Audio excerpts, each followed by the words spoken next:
तो good evening students. आज फिर हम लोग अपने क्रैश कोर्स के सेशन को आगे बढ़ाते हैं। 12th Bihar board crash course और एक नए चैप्टर के साथ हम लोग शुरू किए थे for feature and re issue of shares. और जैसा कि प्रीवियस वीडियोस के अंदर हमने आपको बताया कि शेयर फॉरफीट कैसे करते हैं, शेयर फॉरफीचर का मीनिंग क्या होता है। एक बार फिर से मैं बता दूं आपको कि share forfeiture means cancellation of shares allotted to the shareholders.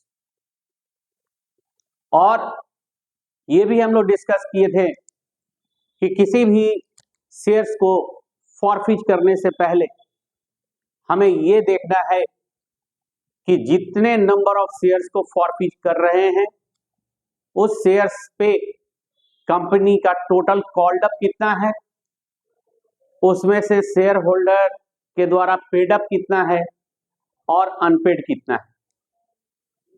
और जब हमें easily total called up capital per share, total paid up capital per share और अनपेड पर शेयर पता चल जाएगा तो फिर हम उसके अकॉर्डिंग उसकी एंट्री कर लेंगे।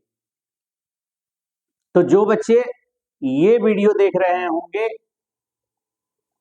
इससे पहले वाली वीडियो जरूर देख लेंगे ताकि ये सेकंड वीडियो भी आपको अच्छे से क्लियर हो जाए, अच्छे से समझ में आ जाए।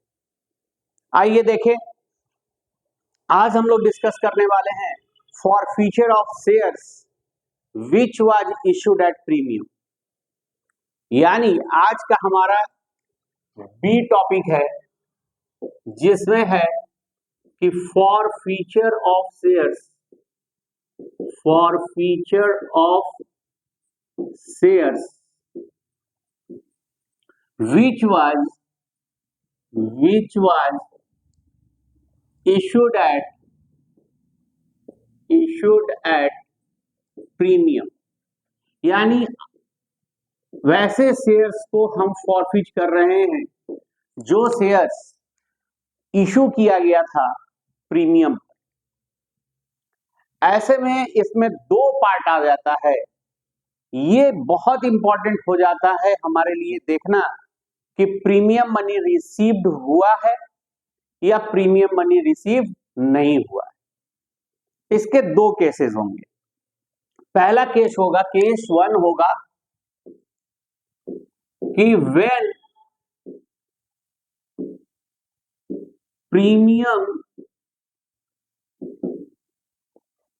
Premium on shares received. अब ये कैसे हम आइडेंटिफाई करेंगे कि प्रीमियम मनी रिसीव? तो बच्चे, प्रीमियम का जो कॉल होता है वो कंपनी या तो एप्लीकेशन के साथ करती है या अलॉटमेंट के साथ या फर्स्ट कॉल के साथ या फिर फाइनल कॉल के साथ करती है। तो बच्चे, जिस कॉल के साथ प्रीमियम को ड्यू किया जा रहा है और उसका शेयर होल्डर द्वारा पेमेंट कर दिया जा रहा है तो इट मींस कि सिक्योरिटीज प्रीमियम यानी शेयर प्रीमियम पर शेयर रिसीव हो चुका है। अगर हम इस चीज को एग्जांपल से समझें तो देखें कि मान लिया जाए कि हम कितने शेयर को फॉरफिट कर रहे हैं, तो 500 शेयर्स फॉरफिटेड।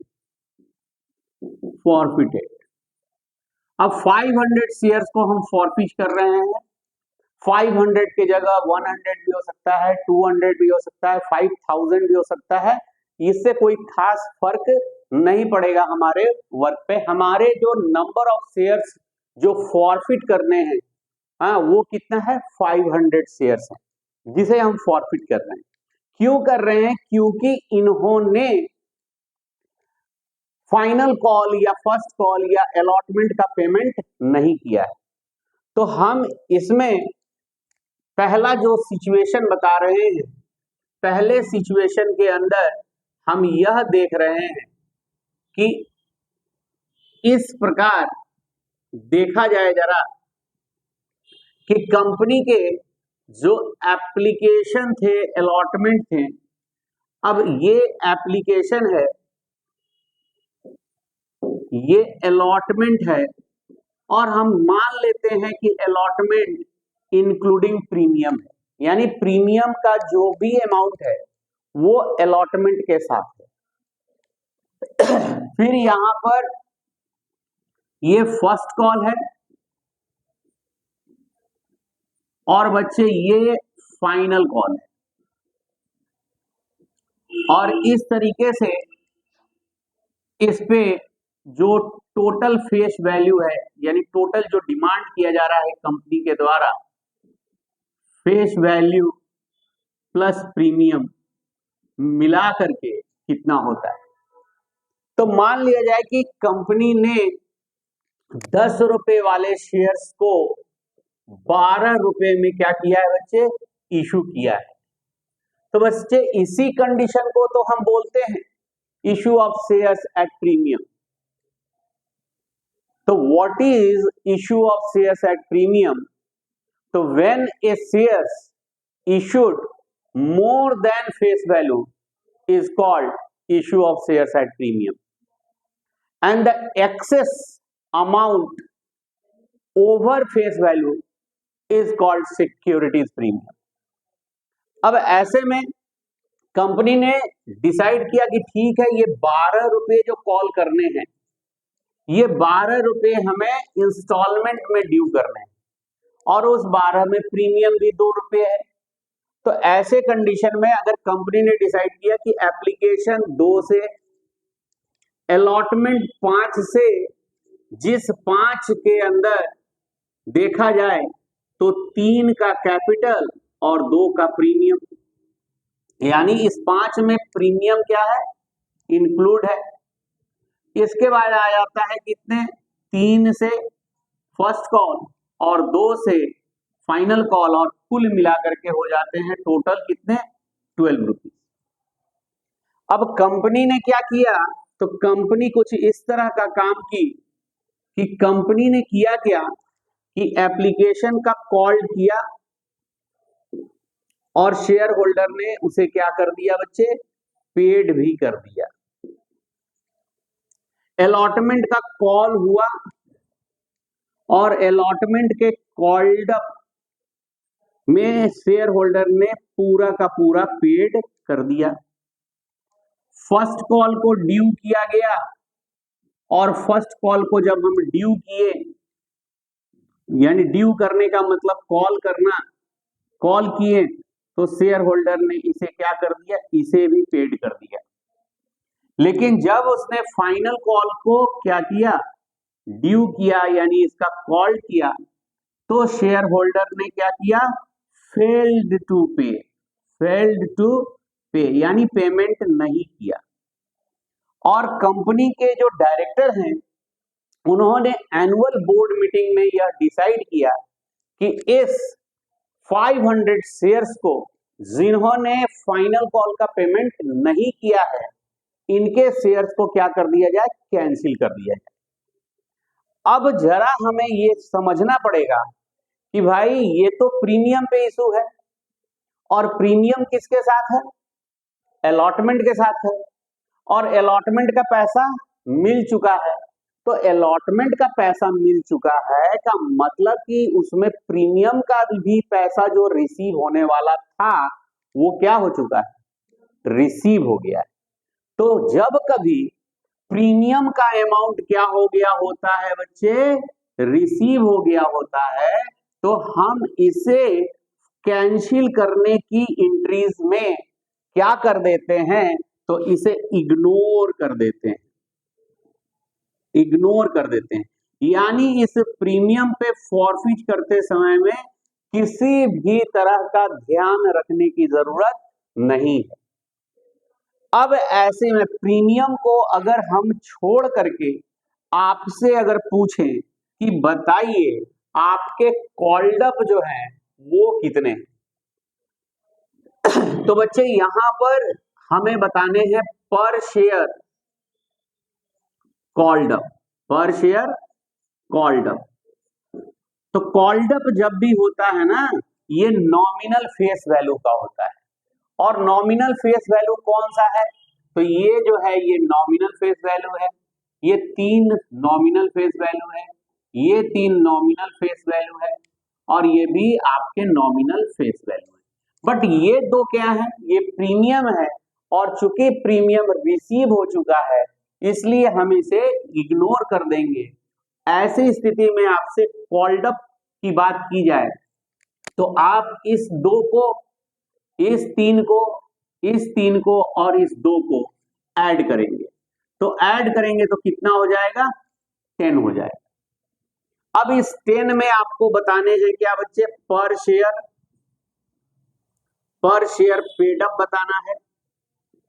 तो पर शेयर अगर हम पेड अप की बात करें तो क्या क्या रिसीव हो चुका है, तो फाइनल कॉल तो नहीं रिसीव हुआ है, रिसीव हुआ है फर्स्ट कॉल जिसमें 3 रुपए, अलॉटमेंट 3 रुपए और एप्लीकेशन 2 रुपए, यानी कुल मिलाकर के 8 रुपए आपको क्या हो चुके हैं, ऑलरेडी पेड हो चुके हैं बाय द शेयर होल्डर।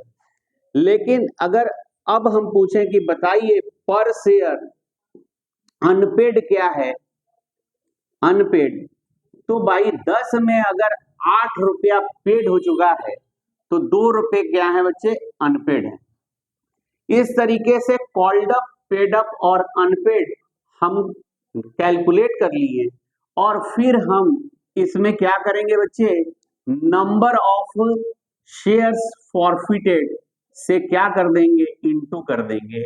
यानी 500 शेयर को फॉरफिट करने की बात हो रही है, 500 से क्या कर देंगे, इनटू कर देंगे, और इस प्रकार ये कितना हो जाएगा बच्चे, 5000 रुपीज, ये 4000 रुपीज और ये 1000 रुपीज। अब अगर इस पूरे कैलकुलेशन होने के बाद अगर इसकी हम क्या करें, इसकी अगर हम जर्नल इंट्रीज करें, क्या करें बच्चे, जर्नल इंट्रीज करें, तो देखते हैं ना जरा जर्नल इंट्रीज इनकी। तो जर्नल इंट्रीज जब हम करेंगे फॉर फ्यूचर की, तो हमें पता है कि जर्नल इंट्रीज का एक फॉर्मेट हम तैयार कर लेंगे, और इस फॉर्मेट में जैसा कि ये आप फॉर्मेट बहुत अच्छे से जानते हैं, क्या लिखा जाता है इसमें, डेट, पार्टिकुलर्स,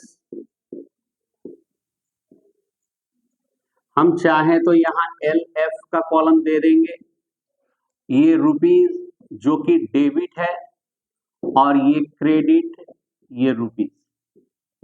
तो हमें पता है कि ये जो कॉल्ड अप का जो अमाउंट होता है इसे किस अकाउंट में डेबिट करते हैं, तो शेयर कैपिटल अकाउंट में डेबिट करते हैं।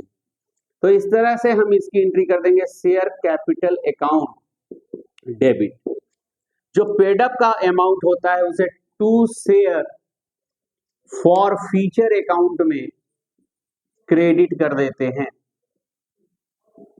और जो अनपेड होता है उसे हम कॉल्स इन एरियर अकाउंट में क्रेडिट कर देते हैं, और इस तरीके से हमारी एंट्रीज क्या है, हो जाती है। वैल्यू क्या पुट करेंगे, तो ऑब्वियस है शेयर कैपिटल के अंदर हम कॉल्ड अप का अमाउंट लिखते हैं जो 5000 है वो लिखेंगे, शेयर फॉर फ्यूचर के अंदर पेड अप वैल्यू लिखा जाता है जो कि 4000 है, और जो अनपेड है कॉल्स इन एरियर वो 1000 हम लिखेंगे, और इस तरीके से ये फॉर फ्यूचर की एंट्री हमारी क्या हो जाएगी बच्चे, कंप्लीट हो जाएगी। तो ये तो अभी हम जो किए इसके अंदर यह देखा गया कि भाई प्रीमियम किसके साथ है, प्रीमियम अलॉटमेंट के साथ है, और अलॉटमेंट में सारे पैसे रिसीव हो चुके हैं, यानी शेयर होल्डर ने उसे पेड कर दिया है। तो जब कभी भी आपको प्रीमियम पे शेयर को फॉरफिट करने के लिए क्वेश्चन के अंदर दिया गया हो, तो यही चीज आपको देखना है कि प्रीमियम रिसीव है या नहीं। रिसीव है तो उसे इग्नोर कर देना है, और अगर रिसीव नहीं है तो फिर हम उसे कैंसिल करेंगे। अब कैंसिल करेंगे तो क्या होगा वो हम आगे देखते हैं, लेकिन अभी फिलहाल हम 2-3 केस ऐसे देखते हैं जिसके अंदर प्रीमियम है और प्रीमियम आपके क्या हो चुके हैं, रिसीव हो चुके हैं। आइए एक अगले सिचुएशन को हम लोग फिर से देखते हैं। अगले सिचुएशन को अगर हम देखें तो अगला सिचुएशन हम कुछ इस तरीके से देखते हैं। सिचुएशन नंबर 2 के अंदर अगर हम देखें तो सिचुएशन नंबर 2 में हम ये देख रहे हैं कि इसके अंदर भी हम बच्चे 500 शेयर्स को क्या कर रहे हैं, फॉरफिट कर रहे हैं, फॉरफिटेड, 500 शेयर्स फॉरफिटेड। अब क्या है, तो ये भी शेयर जो है सेम वैसा ही है। 10 के शेयर को 12 रुपए में क्या किया गया था जी, इशू किया गया था। और इशू किया गया था तो ये जो 12 रुपये मांगे गए थे शेयर होल्डर से, वो कुछ इस तरीके से मांगे गए थे। कहा गया था कि भाई साहब आप एप्लीकेशन जो है वो 2 रुपए से दे देना, अलॉटमेंट जो है वो 5 रुपए से, पर शेयर 5 रुपीज, और इसी 5 में हमारे 3 क्या है बच्चे, कैपिटल हैं, और 2 क्या है, प्रीमियम। फिर फर्स्ट कॉल की अगर बात करें, फर्स्ट कॉल की बात करें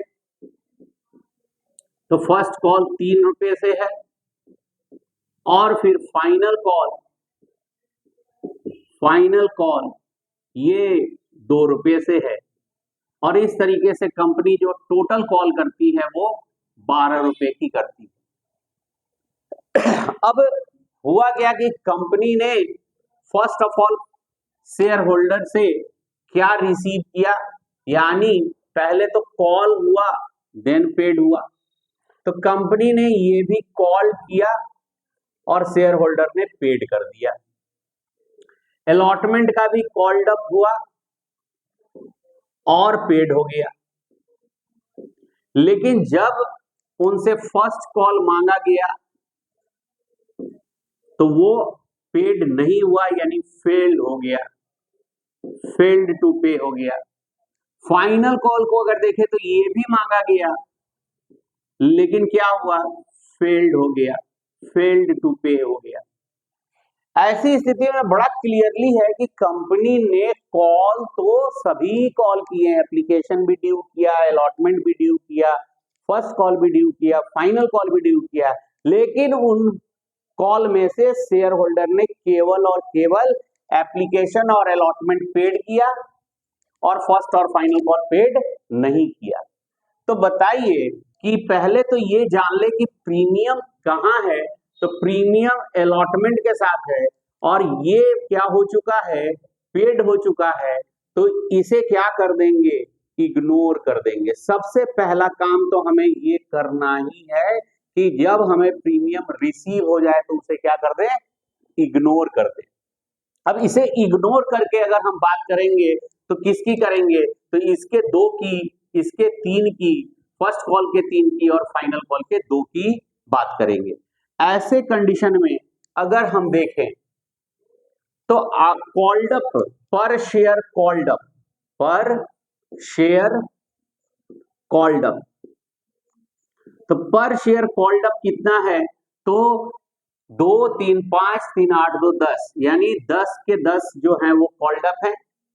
सिक्योरिटीज प्रीमियम यानी प्रीमियम रिसीव हो चुका है, इसलिए इग्नोर कर दिए। अब हम पर शेयर पेड अप निकालते हैं, पर शेयर पेड अप निकालते हैं, तो पेड अप, तो ये 2 पेड है और ये 2 पेड है, तो 2 एप्लीकेशन लेंगे और 3 अलॉटमेंट लेंगे, यानी 5 का पेड अप है। और पर शेयर अनपेड क्या है, तो पर शेयर अनपेड जो है वो फर्स्ट कॉल और फाइनल कॉल है, और फर्स्ट कॉल 3 से, फाइनल कॉल 2 से, दोनों को प्लस कर दिए तो 5 रुपए हो गए। फिर हमें जितने शेयर फॉरफिट करने हैं उतने से हमें इसके अंदर क्या कर देने चाहिए, मल्टीप्लाई कर देने चाहिए, इनटू कर देना चाहिए, और इस तरीके से हम इसके अंदर इनटू कर देते हैं और ये हो जाता है 5000, ये हो जाता है 2500 और ये भी बच्चे हो जाता है 2500। अब इस शेयर को फॉरफिट करने की जर्नल एंट्रीज करनी पड़े तो जर्नल एंट्रीज क्या होगा, आइए देखें हम लोग जर्नल एंट्रीज। तो बिल्कुल जब हम प्रीमियम को इग्नोर कर दिए हैं तो ये बिल्कुल सिंपल है कि कैसे फॉरफिट होगा और कैसे इसके वैल्यू हम लिखेंगे। और इस तरीके से हम फॉर्मेट बना लेंगे, डेट,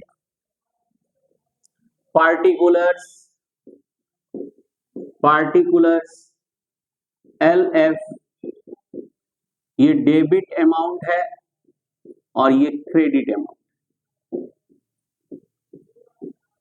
अब देखो तो पता है कि कॉल्ड अप को जो है वो शेयर कैपिटल अकाउंट में क्या करते हैं, तो शेयर कैपिटल अकाउंट में डेबिट करते हैं, तो हमें डेबिट कर देना चाहिए। जो पेड अप का अमाउंट है, पेड अप, ये शेयर फॉर फ्यूचर अकाउंट में, शेयर फॉर फ्यूचर अकाउंट में क्रेडिट करते हैं। अब शेयर फॉर फ्यूचर भी कभी कभी बुक में लिखा रहता है, फॉरफिटेड शेयर भी लिखा रहता है, तो इस पे कोई खास चेंजेस नहीं है। और जो नहीं मिला, अनपेड हुआ, उसे हम कॉल्स इन एरियर अकाउंट में क्रेडिट करते हैं। तो ये हमें समझ में आ गया है। वैल्यू लिखने की बात है तो कॉल्ड अप हमारा टोटल 5000 रुपीज है, जो फॉरफिट में लिखा जाएगा वो पेड अप लिखा जाएगा जो कि 2500 है, और कॉल्स इन एरियर में क्या लिखा जाएगा, जो अनपेड है यानी 2500 है। और इस तरीके से इस सिचुएशन को भी हमने क्या कर लिया, फॉरफिट कर लिया। अब अगला केस जो आएगा वो आएगा कि भाई प्रीमियम नॉट रिसीव्ड, यानी प्रीमियम किसके साथ है, अलॉटमेंट के साथ, और अलॉटमेंट में भी शेयर होल्डर क्या कर दे, फेल्ड टू पे। अगर वो अलॉटमेंट का भी पैसा पेड नहीं करे तो क्या होगा, प्रीमियम नॉट रिसीव। और जब कभी प्रीमियम रिसीव नहीं हुआ होता है तो उस प्रीमियम को फॉरफिट के एंट्री में प्रीमियम को भी कैंसिल करते हैं, और प्रीमियम को कैंसिल करने के लिए हम प्रीमियम को यानी सिक्योरिटीज प्रीमियम को डेबिट कर देते हैं। यानी अभी तक एक डेबिट हुआ करता था, अब 2 डेबिट हो जाएंगे। आइए देखें, उस सिचुएशन को भी देखते हैं हम लोग। अब थर्ड केस के अंदर अगर देखा जाए तो 500 शेयर्स फिर ले लेते हैं, 500 शेयर्स फॉरफिटेड, 500 शेयर्स फॉरफिटेड, और इशूड जो है वो 10 के ईच का शेयर 12 में इशू किया गया है, मींस प्रीमियम पे किया गया है। कंपनी ने जो कॉल किया है वो कुछ इस तरीके से कॉल किया है, application, allotment, first call, final call and total. ठीक है, तो क्या है, एप्लीकेशन सेम लिखेंगे, कोई चेंज नहीं करेंगे, फर्स्ट कॉल और ये फाइनल कॉल बिल्कुल वैसे ही है। 2 से एप्लीकेशन, 5 से अलॉटमेंट, जिस 5 में 3 कैपिटल है और 2 प्रीमियम है, 2 प्रीमियम है, ये 2 प्रीमियम है। ये फर्स्ट कॉल 3 से है और फाइनल कॉल 2 से है, कुल मिला के 12 है। कंपनी ने क्या किया, तो शेयर होल्डर से इस एप्लीकेशन को कॉल किया और शेयर होल्डर ने इसे पेड भी कर दिया।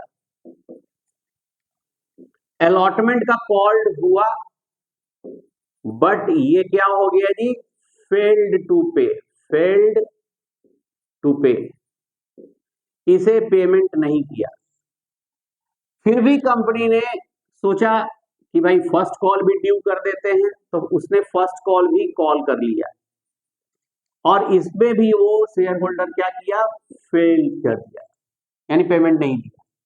फाइनल कॉल भी उससे मांगा गया, फाइनल कॉल भी उससे कॉल कर लिया गया, लेकिन ये भी क्या हो गया, फेल हो गया। इसका भी पेमेंट शेयर होल्डर ने नहीं किया। यानी कंपनी ने कॉल तो सारे किए शेयर होल्डर से, लेकिन शेयर होल्डर ने केवल एप्लीकेशन पेड किया और first call, allotment, final call का पेमेंट नहीं किया। ऐसे में अलॉटमेंट के साथ प्रीमियम है और प्रीमियम क्या हो गया, प्रीमियम कैंसिल करना पड़ेगा, प्रीमियम कैंसिल करना पड़ेगा क्योंकि प्रीमियम रिसीव नहीं हुआ है। अब देखो जरा, अब जब प्रीमियम रिसीव नहीं हुआ है तो यहां पर देखते हैं कि हमारे पर शेयर कॉल्ड अप, तो पर शेयर कॉल्ड अप